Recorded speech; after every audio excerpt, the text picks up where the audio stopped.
అందరికీ నమస్కారం. అమ్మ మాట అమ్మాయి బాట ఛానల్కి స్వాగతం. కథ చెప్పుకుందామా? మంత్రపటిమ. బ్రహ్మదత్తుడు కాశీరాజ్యాన్ని పాలించే కాలంలో ఒకప్పుడు బోధిసత్వుడు ఒక గ్రామంలో చర్మకారుడిగా జన్మించాడు. ఆయన తన వృత్తి ధర్మం నిర్వహించుకుంటూనే ఒక సిద్ధుణ్ణి ఆశ్రయించి ఆయన ద్వారా ఒక అపూర్వమైన మంత్రం నేర్చుకున్నాడు. ఆ మంత్రశక్తితో చర్మకారుడైన బోధిసత్వుడు అకాలంలో మామిడి పళ్ళు చెట్లకు కాయించేవాడు. ఆయన రోజూ ఉదయాన్నే ఒక కొంకికర్ర భుజాన వేసుకొని అడవిలో ఉన్న ఒక మామిడి చెట్టు వద్దకు వెళ్ళేవాడు. అక్కడ చెట్టుకు 7 అడుగుల దూరాన నిలబడి మంత్రం పఠించేవాడు. తరువాత కొమ్మల మీద మంత్రజలం చల్లేవాడు. వెంటనే మామిడి కొమ్మలు కొత్త ఆకులు తొడిగి పూత పూసి కాయలు కాసేవి. ఒక రోజున ఆయన మామిడి చెట్టుకు ఇలా కాయలు కాయిస్తూ ఉండగా దర్భలకై అడవికి వచ్చిన సునందుడు అనే ఒక బ్రాహ్మణ కుర్రవాడు చూశాడు. అతను ఆ ప్రాంతానికి దాపుల కల ఒక అగ్రహారంలో ఉండేవాడు. చదువు సంధ్యలేమీ అబ్బలేదు. కానీ ఏ దేవి కృప వల్లనో క్షణాల మీద పండితుడైపోవాలని, వెండి బంగారాలతో తులతూగాలని కలలు కంటూ ఉండేవాడు. బోధిసత్వుడు అడవి నుంచి ఇంటికి రాగానే సునందుడు ఆయన కొంకికర్ర, మామిడి పళ్ళ మూట అందిపుచ్చుకొని తరువాత ఆయనతో తాను ఫలానా అని చెప్పుకొని ఆనాటి నుంచి ఇంటి పనులన్నీ శ్రద్ధాభక్తులతో చెయ్యసాగాడు. ఇలా కొంతకాలం జరిగింది. ఒకనాడు బోధిసత్వుడు భార్యతో, ఈ కుర్రవాడు మనలను ఎందుకు ఆశ్రయించాడో తెలుసా? వాడికి అకాలంలో మామిడి పళ్ళు సృష్టించే మంత్రం నేర్చుకోవాలని ఆశగా ఉంది. వాడు చాలా దురాశాపరుడు. నేను దయతలచి మంత్రం నేర్పినా వాడికి అది ఎంతో కాలం మేలు కలిగించదు అన్నాడు. సునందుడు ఇంట్లో అంటిపెట్టుకొని ఉంటూ తలలో నాలుకలా మసలుకోవడం చేత బోధిసత్వుడి భార్యకు అతడంటే చాలా జాలి కలిగింది. ఆమె భర్తతో, ఈ పిల్లవాడు మన ఇంట అడ్డమైన పనులు చేస్తూ కన్న కొడుకు కంటే ఎక్కువ అణకువగా ఉంటున్నాడు. మంత్రం వాడికి ఉపయోగించకుండా ఎందుకు పోతుంది? ఒకవేళ అలా జరిగితే దోషం వాడితే అవుతుంది. మీరు మాత్రం వాడికి మంత్రం ఉపదేశించక తప్పదు అన్నది. బోధిసత్వుడు కొంచెం ఆలోచించి భార్య మాటల్లోని ఇంగితాన్ని గుర్తించి సునందుడికి మంత్రం ఉపదేశిస్తానన్నాడు.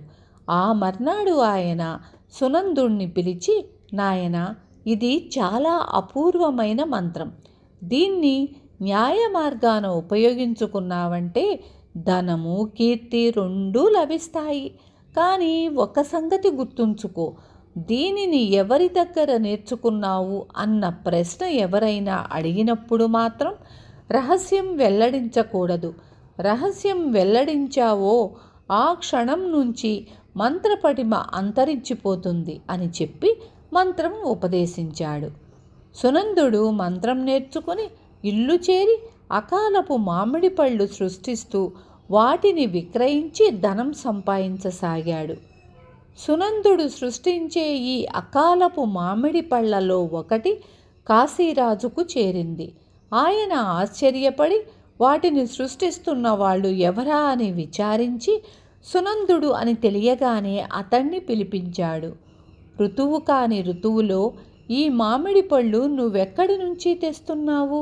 ఇవి దైవ సృష్టా, మానవ సృష్టా? దాచకుండా నిజం చెప్పు అని రాజు సునందుణ్ణి అడిగాడు. సునందుడు రాజుతో మహదానందంగా, మహారాజా, నేను విక్రయించే ఈ మామిడి పళ్ళు నేను సృష్టిస్తున్నా. నాకొక మహామంత్రం తెలుసు. దాని మహిమ వల్లనే నేను అకాలంలో మామిడి చెట్లకు కాయలు కాయిస్తుంటాను అన్నాడు.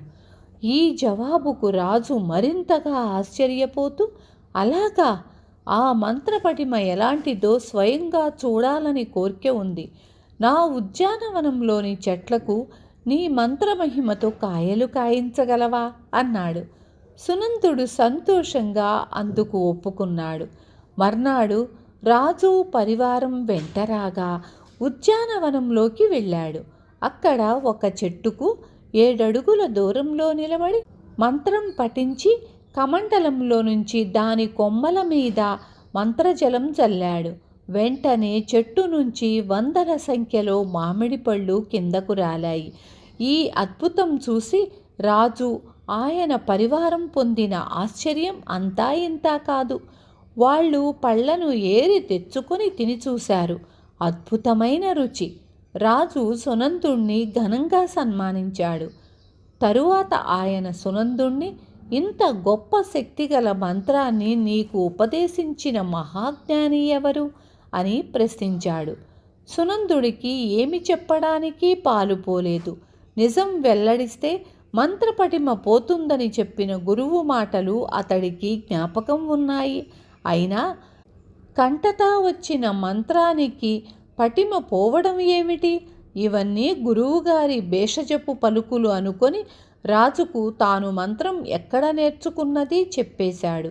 రాజు హేళన చేస్తూ నవ్వి, ఇంత పటిమగల గొప్ప మంత్రాన్ని నువ్వు నేర్చుకున్నది చర్మకార వృత్తిలో బ్రతికేవాడి దగ్గర. బ్రాహ్మణుడవై ఉండి ఇహలోక సౌఖ్యాలు కోరి స్వధర్మాన్ని మంటగలిపావు. ఇది చాలా నీచమైన పని అన్నాడు. రాజు ఇలా అనేసరికి సునందుడు మాట్లాడకుండా తల వంచుకొని ఇంటికి వచ్చాడు. కొంతకాలం గడిచింది. ఒకనాడు కాశీరాజుకు మామిడి పళ్ళు తినాలన్న కోరిక కలిగింది. ఆయన సునందుణ్ణి పిలిచి సంగతి చెప్పాడు. అందరూ కలిసి తోటలోకి వెళ్ళారు. సునందుడు ఎప్పటిలా చెట్టుకు 7 అడుగుల దూరంలో నిలబడి మంత్రం పఠించబోయాడు. కానీ ఎంతకు అది స్ఫురణకు రాలేదు. తరువాత ఎంత ప్రయత్నించినా మంత్రం జ్ఞాపకం రాకపోయేసరికి తను గురువాజ్ఞ తప్పడం వల్ల మంత్రం పూర్తిగా మర్చిపోవడం జరిగిందని తెలుసుకున్నాడు. ఆశ్చర్యపోయి చూస్తున్న రాజుతో సునందుడు తాను గురువాజ్ఞను ధిక్కరించడం వల్ల మంత్రపటిమ పోగొట్టుకున్నానని చెప్పి విచారంగా ఇంటికి వెళ్ళిపోయాడు. విన్నారు కదా, మాట ఇచ్చినప్పుడు తప్పకూడదు, తప్పితే దాని ఫలితం ఉండదు. రేపు మళ్ళీ ఇంకొక మంచి కథతో మీ ముందుకొస్తాను.